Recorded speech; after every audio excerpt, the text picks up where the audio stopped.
আমাদের একটা প্রচলিত কথা আছে যে টিকটিকি নাকি সবসময় সত্যি কথা বলে ফেলার জন্য টিক টিক করে আওয়াজ করে। সেই ধারণা নিয়ে আমরা আমাদের চ্যানেল নিয়ে এসেছি টিকটিক। গত 1 বছরে বাংলাদেশে এমন কিছু নেই যে ঘটেনি, 54 বছরের ইতিহাসে ঘটেনি এমন ঘটনাও ঘটেছে। সেই সব ঘটনার এক ধরনের কি বলবো, প্রতি সপ্তাহে আপডেট দেওয়ার জন্য আপনাদের সাথে দেখা করার একটা ইচ্ছা, সেই থেকে আমাদের এখানে এই চ্যানেলটা চালু করা এবং এই চ্যানেলের মাধ্যমে আপনাদের সামনাসামনি হওয়া। প্রতি সোমবার রাত 9টায় আমার পক্ষ থেকে, আমি আফসানা কিশোর লোচন, আমার পক্ষ থেকে চেষ্টা থাকবে প্রতি সপ্তাহে ঘটে যাওয়া অর্থনীতির ঋণাত্মক এবং ধনাত্মক বিষয়, নেগেটিভ এবং পজিটিভ বিষয় নিয়ে আপনাদের সামনে আসার জন্য।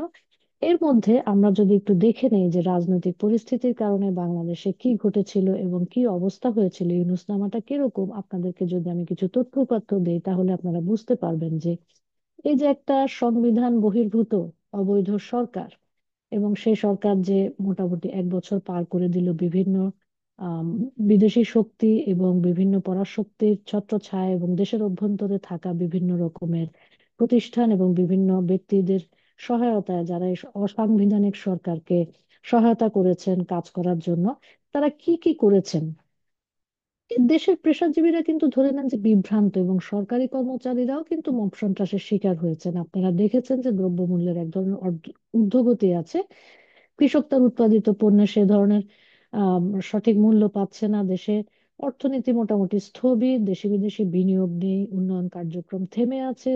ঘুষ, দুর্নীতি এবং চাঁদাবাজি, চাঁদাবাজি তো একেবারে চাঁদে পৌঁছে যাওয়ার অবস্থা তৈরি হয়েছে। সরকারের আস্থাভাজনেরা দেখেন বিদেশে টাকার পাচার করছে। শিল্প কারখানা অনেক বন্ধ হয়ে গেছে এবং অন্তর্বর্তী সরকারের আমলে প্রায় 27 লক্ষ মানুষ নতুন করে দরিদ্র সীমার কাছে, মানে দরিদ্র হয়ে গেছে, তারা দারিদ্র সীমার নিচে চলে যাওয়ার অবস্থা হয়েছে। এবং জিডিপি, যেটা আমরা জিডিপি ধরে থাকি, প্রবৃদ্ধির হার গত কয়েক বছরের মধ্যে সর্বনিম্ন, এটা 3.97-এ নেমে এসেছে। এবং তৈরি পোশাক খাতের প্রায় আম, 100 বলা ভুল হবে, 45%, প্রায় 1525টি কারখানা বন্ধ হয়েছে এবং 23 লক্ষ শ্রমিক বেকার হয়েছে। এবং এর মধ্যে এই তৈরি পোশাক শিল্পে এর মধ্যে নারীর সংখ্যা হচ্ছে গিয়ে প্রায় 13 লাখ। শেয়ার মার্কেটে গত 8 মাসে, এটা 11 মের খবর, শেয়ার বাজারের সূচক 1000 পয়েন্টের বেশি পতন হয়েছে এবং 90,000 কোটি টাকা লুট হয়েছে। 21 জন শীর্ষ ব্যবসায়ীকে গ্রেপ্তার করেছে। 270 জন ব্যবসায়ীর পাসপোর্ট বাতিল হয়েছে এবং বিদেশ ভ্রমণে নিষেধাজ্ঞা দেওয়া হয়েছে। 300 জনের মতো ব্যবসায়ীর ব্যাংক হিসাব স্থগিত বা বন্ধ রাখা হয়েছে। এবং 2025 সালের ঈদুল আজহায় দেশ জুড়ে দেখেন 91,76,734টি পশু কোরবানি হয়েছে, যেটা 2024 সালে ছিল 1,04,08,918টি, প্রায় 13 লাখ কম পশু কোরবানি হয়েছে। 2025 সালে ঈদুল ফিতর উপলক্ষে 1,70,000 কোটি টাকার কেনাকাটা হয়েছে, যেটা 2024 সালে ছিল মানে এর থেকে 30,000 কোটি টাকা কম হয়েছে এই বছরে। আইন শৃঙ্খলা পরিস্থিতির কথা যদি বলতে যাই, জুলাই আন্দোলনকারীদের সকল অপরাধের বিচার বন্ধ করার জন্য ইন্ডেমনিটি দেওয়া হয়েছে। দেশের আইন শৃঙ্খলা চরম অবনতি ঘটেছে এবং মব সন্ত্রাসের মাধ্যমে এ পর্যন্ত 223 জন মানুষকে হত্যা করা হয়েছে। নারীদের জন্য দেশের কি অবস্থা, নারীদের জন্য দেশ এখন নিরাপদ নয়। 476 জন ধর্ষণের শিকার হয়েছে, ধর্ষণের পরে 29 জনকে হত্যার শিকার করা হয়েছে এবং ধর্ষণের পরে 4 জন আত্মহত্যা করেন। 182 জন নারীকে ধর্ষণের চেষ্টা করা হয়েছে এবং ইউনূসের শাসনামলে 10 মাসে প্রায় 18 লাখ নারী চাকরি হারিয়ে দরিদ্র হয়েছে। শিক্ষা খাতে তো আপনারা দেখেছেন যে 355 কোটি টাকা লুটপাট হয়েছে, নিম্নমানের বই ছাপা হয়েছে এবং সময় মতন কিন্তু পাঠ্যপুস্তক দেওয়া যায়নি। বিশ্ববিদ্যালয়ের 774 জন ছাত্রকে বহিষ্কার করা হয়েছে এবং 2,120 জন ক্যাম্পাসে যেতে পারছে না। এর মধ্যে মেডিকেলের 313 জন, প্রকৌশলের 123 জন। এবং সরকারি কলেজ সমূহে 1,30,600 জন শিক্ষার্থী মৌলিক অধিকার থেকে বঞ্চিত হয়েছে। এর মধ্যে 19,590 জন শিক্ষার্থী মবের শিকার হয়ে আহত হয়েছেন। অনেকের প্রায় 52,000-এর মতন শিক্ষার্থীর সার্টিফিকেট স্থগিত করেছে। বেসরকারি কলেজ সমূহে প্রায় 2 লক্ষ জন মৌলিক অধিকার থেকে বঞ্চিত। 40,000 শিক্ষার্থী মবের শিকার হয়েছে এবং 1,20,210 জন শিক্ষার্থীর সার্টিফিকেট কলেজ পর্যায়ে বেসরকারি কলেজ সমূহে তারা স্থগিত করেছে। পলিটেকনিক ইনস্টিটিউটে প্রায় 3,000 শিক্ষার্থী মৌলিক অধিকার থেকে বঞ্চিত। সব ধরনের স্বায়ত্তশাসিত সরকারি বিশ্ববিদ্যালয়ের উপাচার্য উপ উপাচার্য কোষাধ্যক্ষদেরকে জোরপূর্বক পদত্যাগ করানো হয়েছে। 106টির মতন বেসরকারি বিশ্ববিদ্যালয়ের এই কাজে চলমান রয়েছে। তো জাতীয় বিশ্ববিদ্যালয়ে একজন শিক্ষক এবং 19 জন কর্মকর্তাকে বাধ্যতামূলক অবসর দেওয়া হয়েছে।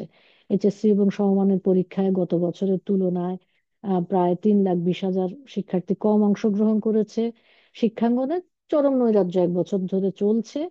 আর সংস্কৃতির কথা বলার কোনো উপায় নাই, সংস্কৃতি কর্মী ও সাংস্কৃতিক কর্মকাণ্ডের উপরে 63টি হামলা ঘটনা ঘটেছে।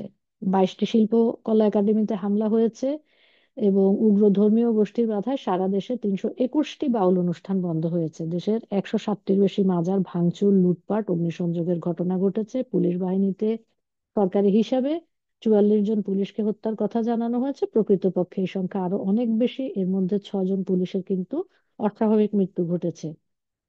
637 জন পুলিশের অঙ্গহানি ঘটেছে। 460টি থানা ও 99টি পুলিশ ফাঁড়ি অগ্নিসংযোগ ও ভাঙচুর করা হয়েছে। 5,829টি আগ্নেয়াস্ত্র ও 6,51,000 গোলাবারুদ লুট করেছে। এর মধ্যে মব সন্ত্রাস চালিয়ে 53 জন পুলিশ সদস্যকে বিভিন্ন কারণে গ্রেফতার করা হয়েছে।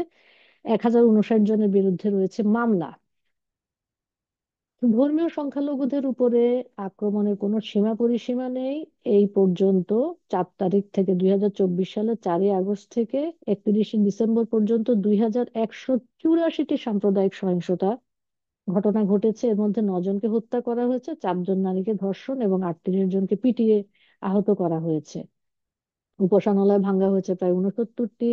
915 জনের বাড়িঘর এবং 953 জনের ব্যবসা প্রতিষ্ঠানে হামলা করা হয়েছে, ভাঙচুর করা হয়েছে। 21 জনের বসতভিটা দখল করা হয়েছে এবং বিভিন্ন জঙ্গি গোষ্ঠীকে আশ্রয় প্রশ্রয় দিচ্ছে ইউনূস সরকার। 5ই আগস্টের পরে 312 জন স্বীকৃত ও দণ্ডপ্রাপ্ত জঙ্গিকে জামিনে মুক্তি দিয়েছে। 70 জন জঙ্গি কারাগার ভেঙে পালিয়েছে এবং 382 জন কারাগারের বাইরে এই মুহূর্তে। জঙ্গির সংজ্ঞা বদলে নাশকতাকারী করা হয়েছে।